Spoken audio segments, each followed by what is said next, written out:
भाई नीतीश कुमार ने तो कहा कि मैं अब भाजपा में नहीं जाऊंगा, लेकिन साथ साथ भाजपा के नेता अमित शाह ने भी कहा आज से 2-4 महीना पहले बिहार में आकर मंच से खड़े होकर कहा कि भाई नीतीश, बिहार की जनता एक एक लोग आप सुन लीजिए, मैं अमित शाह ये बोल रहा हूं कि नीतीश कुमार के लिए भाजपा का दरवाजा हमेशा के लिए बंद है।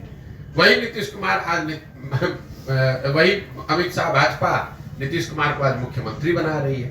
मर जाना कबूल है, उनके साथ जाना हमको कभी कबूल नहीं है, यह अच्छी तरह जान लीजिए। नीतीश बाबू को फिर से भाजपा एनडीए में लेगी तो मैं बिहार की जनता को स्पष्ट कह देना चाहता हूं और लल्लन बाबू को भी स्पष्ट कहना चाहता हूं, आप लोगों के लिए भाजपा के दरवाजे हमेशा के लिए बंद हो चुके हैं। No, no, no, no.